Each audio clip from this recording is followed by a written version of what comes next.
Vozes silenciadas. Vulnerabilidade feminina.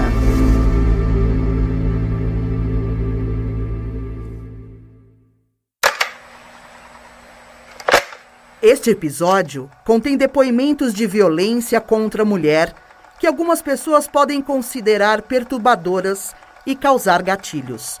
Não é recomendado para pessoas sensíveis.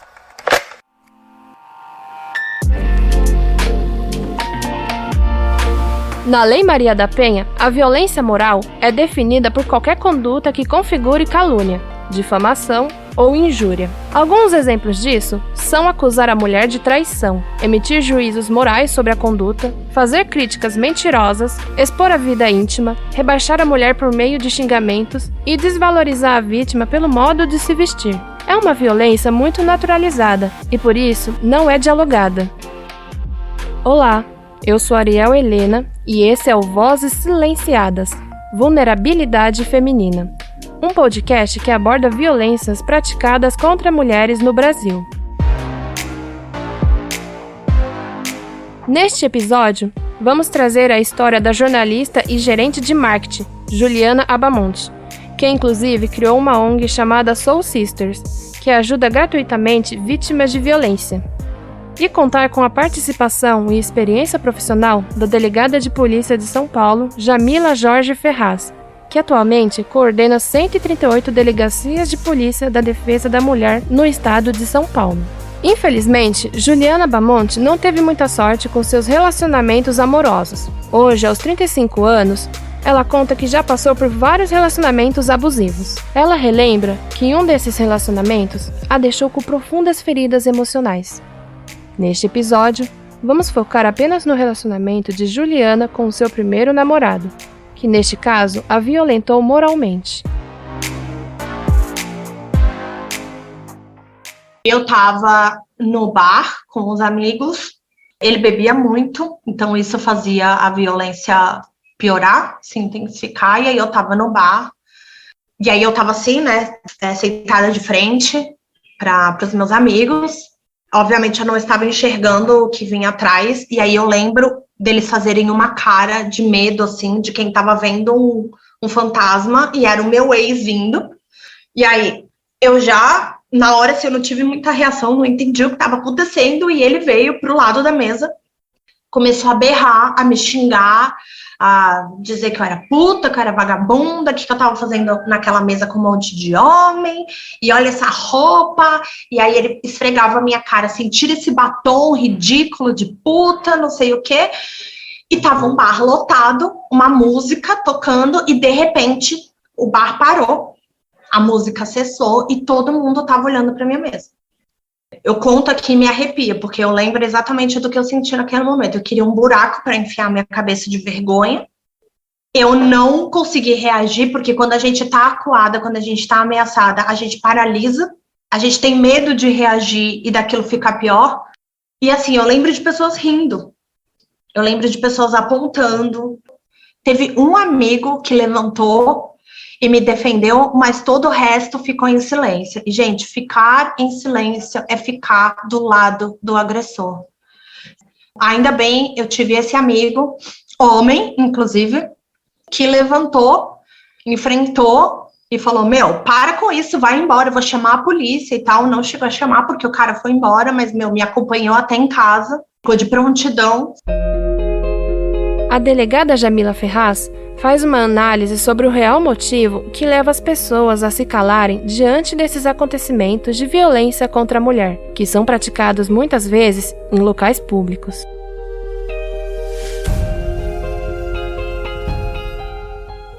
Quando a gente fala de uma sociedade machista, a gente não fala de coisas exclusivas de homens.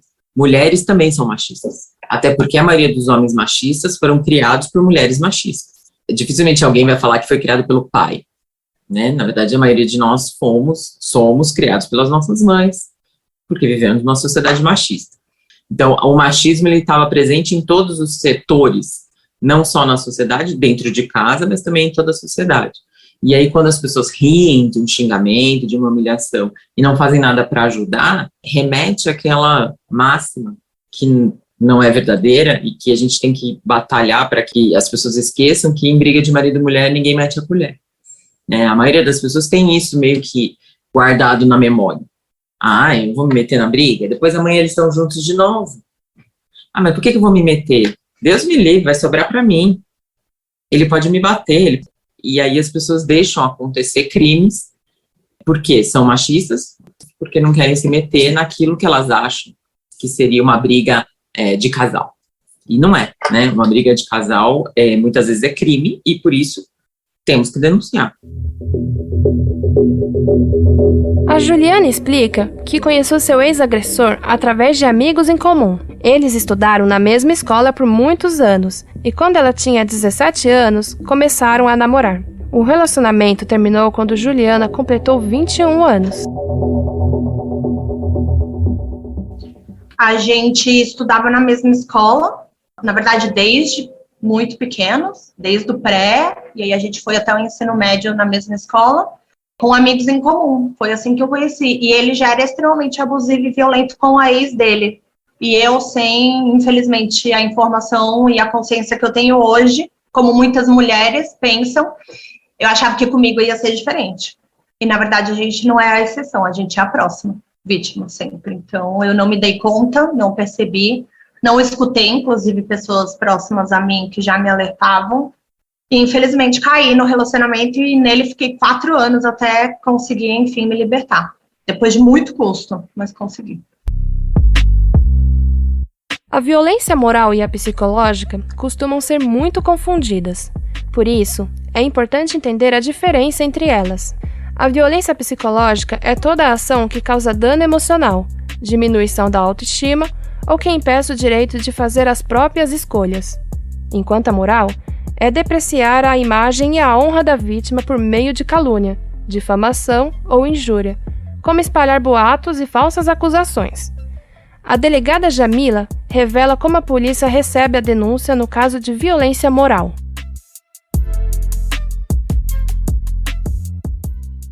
O registro é igual a todas as outras denúncias, né? É um boletim de ocorrência, e aí a gente vai verificar qual o tipo de crime que aconteceu.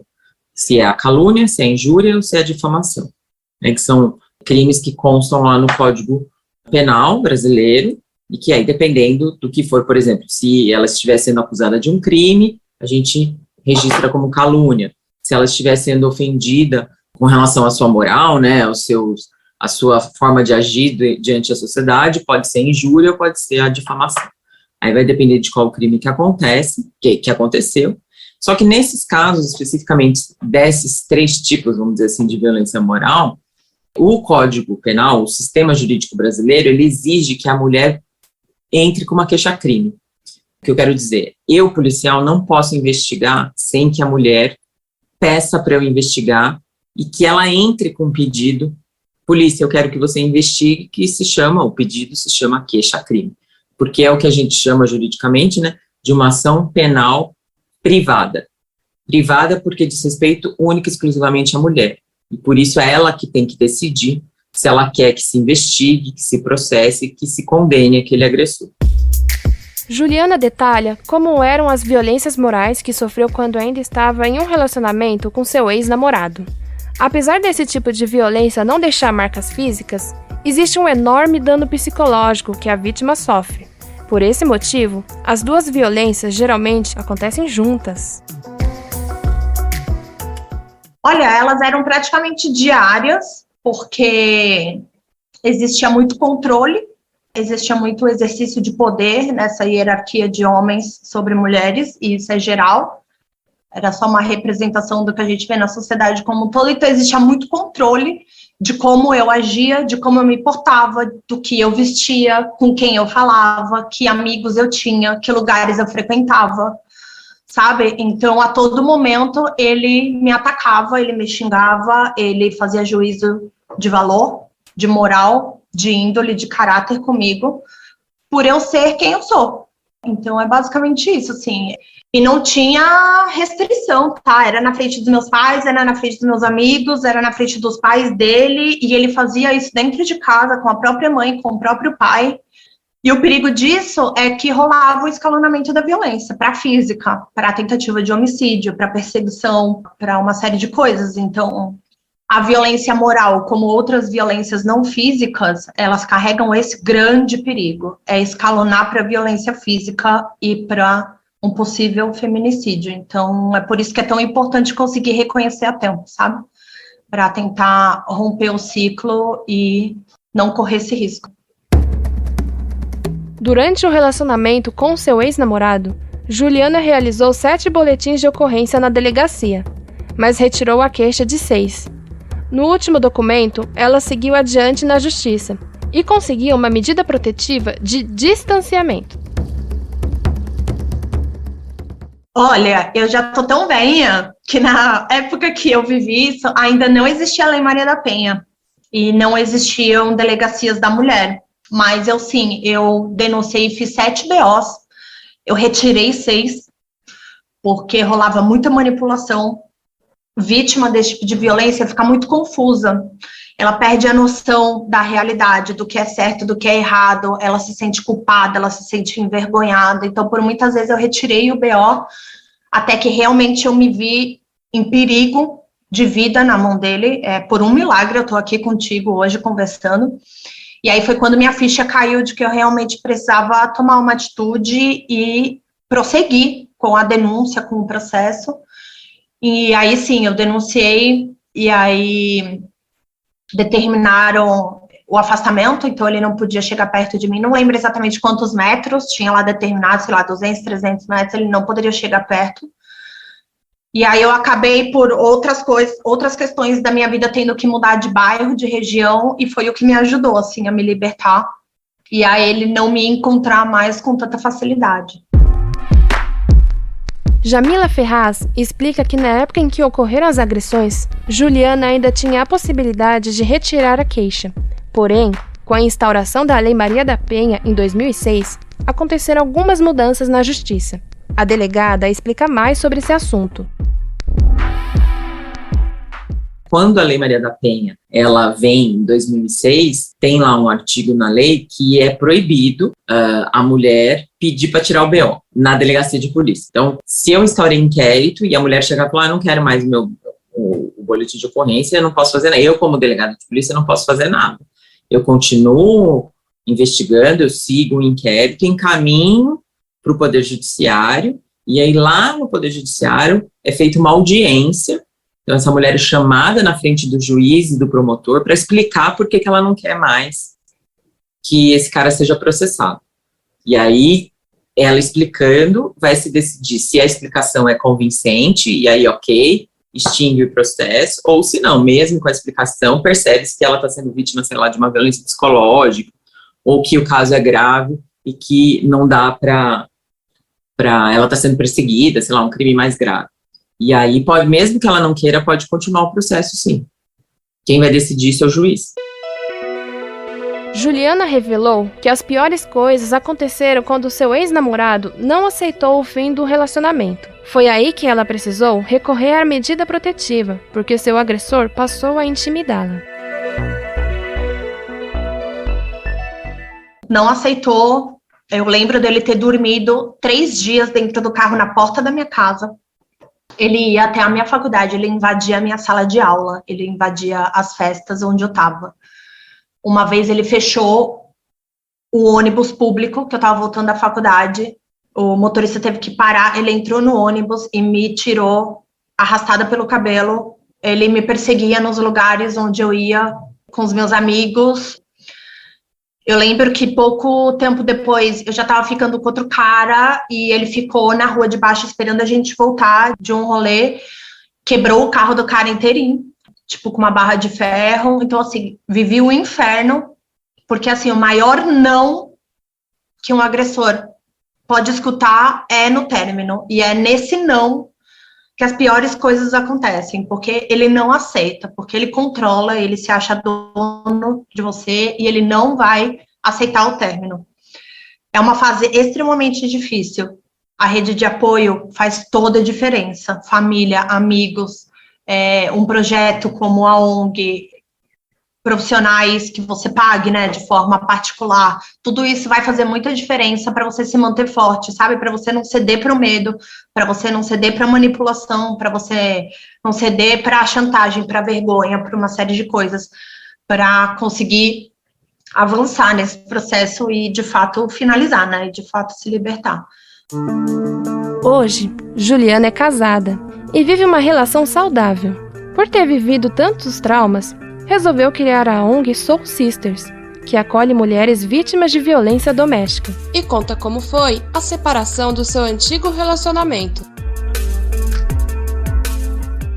Então, foi muito dolorida. Eu era muito dependente emocionalmente. Tá aqui um dado bem importante da gente falar. Relacionamentos abusivos, eles mexem na mesma área do nosso cérebro que o álcool e as drogas, no sistema de recompensa do nosso cérebro. E isso causa efeitos de dependência emocional muito altos.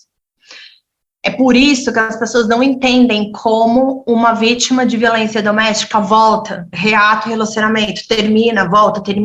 Isso é muito comum de acontecer, porque a gente experimenta altos níveis de dependência emocional.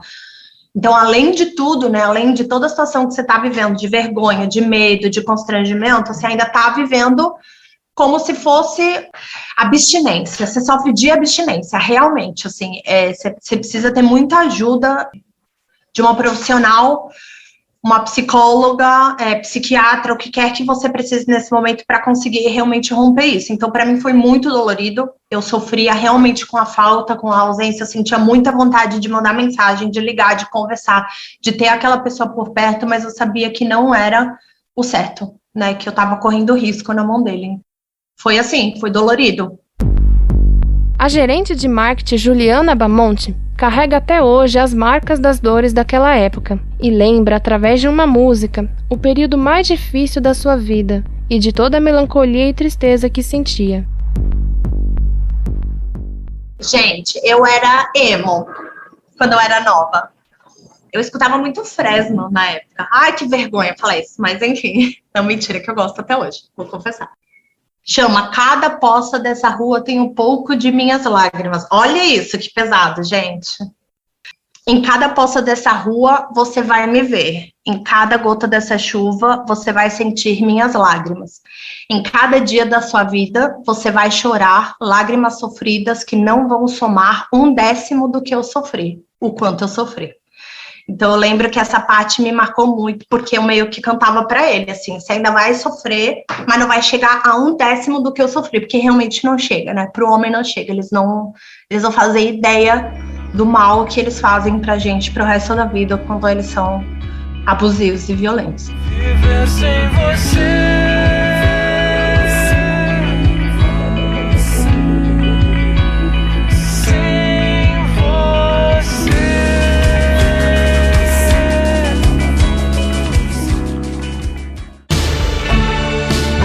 Não seja cúmplice. Violência moral é crime. Se você testemunhar ou souber de alguma situação, denuncie e ajude a enfrentar. Lembrando que é importante juntar provas, já que essa violência é a mais difícil de se comprovar. Por isso, também é importante falarmos sobre esse tipo de violência, para que ela saia definitivamente da invisibilidade. O podcast Vozes Silenciadas, Vulnerabilidade Feminina teve a direção e produção de Ariel Helena Serafim, Isabelle Ramos Bula, do curso de jornalismo da ESPM de São Paulo. Trabalhos técnicos, Marcelo Urso Fernandes. Supervisão, professora Patrícia Rangel.